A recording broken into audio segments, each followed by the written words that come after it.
মাগুরায় বর্ণাঢ্য আয়োজনের মধ্য দিয়ে বাংলাদেশ জাতীয়তাবাদী কৃষক দলের ৪৪তম প্রতিষ্ঠাবার্ষিকী পালিত হয়েছে। প্রতিষ্ঠাবার্ষিকী উপলক্ষে আজ বুধবার ১১ই ডিসেম্বর সকাল ১১টায় মাগুরা শহরের ভাইনা এলাকায় দলীয় কার্যালয়ের সামনে পতাকা উত্তোলন করা হয়। এরপর ভাইনা থেকে শত শত নেতাকর্মী বর্ণাঢ্য র্যালি বের করে। র্যালিটি ভাইনা মোড় হয়ে ঢাকা রোড এলাকার পান্নন্দলী মসজিদের সামনে এসে শেষ হয়। র্যালি শেষে সংক্ষিপ্ত সমাবেশ অনুষ্ঠিত হয়। সমাবেশে সভাপতিত্ব করেন কেন্দ্রীয় কৃষক দলের বিভাগীয় সাংগঠনিক সম্পাদক ও মাগুরা জেলা কৃষক দলের আহ্বায়ক রুবায়েত হোসেন খান। জেলা কৃষক দলের সদস্য সচিব জাহাঙ্গীর আলম হীরার সঞ্চালনায় প্রধান অতিথি হিসেবে উপস্থিত ছিলেন মাগুরা জেলা বিএনপি নেতা আলহাজ মনোয়ার হোসেন খান। এছাড়াও সমাবেশে উপস্থিত ছিলেন মাগুরা জেলা বিএনপির সাবেক যুগ্ম আহ্বায়ক মোহাম্মদ আলমগীর হোসেন, মাগুরা পৌর বিএনপির আহ্বায়ক মাসুদ হাসান খান কিজিল, মাগুরা সদর উপজেলা বিএনপির আহ্বায়ক মোহাম্মদ কুতুবুদ্দিন, মাগুরা জেলা ছাত্র দলের সাবেক সভাপতি আব্দুর রহিম সহ বিভিন্ন স্তরের নেতাকর্মীরা। কেন্দ্রীয় সংসদের দায়িত্ব আছেন বিখ্যাত কৃষিবিদ জনাব হাসান জাফর তৈরি এবং সাবেক ছাত্র দলের কেন্দ্রীয় সংসদের ভারপ্রাপ্ত সভাপতি ফরিদপুরের মাটি মানুষের নেতা জনাব শহীদুল ইসলাম বাবুল। আমরা তাদের দেখানো পথে এই কৃষক দলকে গুটি গুটি পায়ে আপনারা যারা এগিয়ে নিয়ে যাচ্ছেন, এটা আমি এবং হীরা একক কৃতিত্ব নয়, আমার জেলার বডি এবং উপজেলা সহ পৌর এবং ইউনিয়ন ওয়ার্ডের বিভিন্ন পৌরসভার বিভিন্ন ওয়ার্ডের নেতৃবৃন্দ প্রত্যেকের অক্লান্ত পরিশ্রম।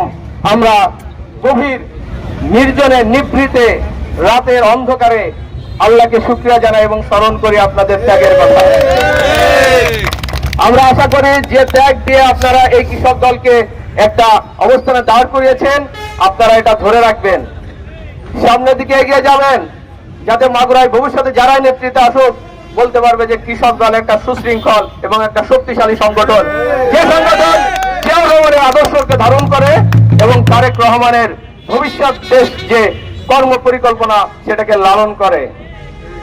আমি আপনাদেরকে জানাতে যাচ্ছি যে আমাদের ফেব্রুয়ারির 10 তারিখ পর্যন্ত বিভিন্ন ইউনিয়নে কৃষক সমাবেশের তালিকা আমরা ঘোষণা করেছি। আমাদের ফেসবুক সহ বিভিন্ন গ্রুপে দেওয়া আছে, যদি কেউ না পেয়ে থাকেন আমাদের কাছ থেকে নিয়ে নেবেন।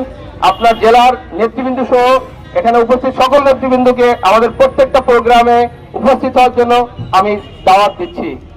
আমি স্পেশালি প্রতিটা প্রোগ্রাম আলাদাভাবে দাওয়াত দিতে পারবো না, আমি যে নেতার সঙ্গেই কথা হয়েছে তাকে বলেছি আমি একবারে দাওয়াত দিয়ে দিলাম, কারণ আমার শিডিউল নির্ধারিত, শিডিউল চেঞ্জ হবে না ইনশাল্লাহ। আগামী দিনে তারেক রহমান যে 31 দফা দিয়েছেন রাষ্ট্র সংস্কারে, আমরা দেখেছি, আমরা বিভিন্ন সময় প্রশিক্ষণ কর্মশালাতে গিয়েছি, আমাদেরকে তারেক রহমান সাহেব প্রশ্ন করেছেন যে এর বাইরে কি আর কোন দফা আছে যেটা রাষ্ট্র সংস্কারের জন্য দেওয়া যায়। আমরা পর্যবেক্ষণ করে দেখেছি বাংলাদেশের যে রাষ্ট্র চিন্তাবিদ যাকে বলা হয়, আগামী দিনের এই বাংলাদেশ যার দিকে তাকিয়ে আছে, সেই তারেক রহমানের সিদ্ধান্তের বাইরে একটা পয়েন্টও আমরা খুঁজে পাইনি। এবং এই 31 দফার মধ্যে সবচেয়ে উল্লেখযোগ্য দফা হচ্ছে কৃষিতে বিশেষ সংস্করণ, বিশেষ করে খাল খনন, কৃষি আপনার উৎপাদনের জন্য যে সমস্ত যন্ত্রপাতি তার মূল্য পুনর্নির্ধারণ, কৃষককে ভর্তুকি দেয়া। তারেক রহমান সাহেব চিন্তা করেছেন 1 বিঘা জমিতে যদি ফসল ফলাতে 40,000 টাকা খরচ হয়।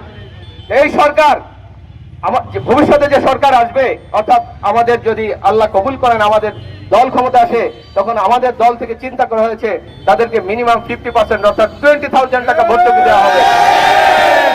অর্থাৎ কৃষক তার ন্যায্য মূল্য পাবে, কৃষক সেচে পানি পাবে। এই দাবিগুলোই আমরা এই সরকারের কাছে করেছি, ভবিষ্যতে আমাদের পরিকল্পনাও জানিয়েছি।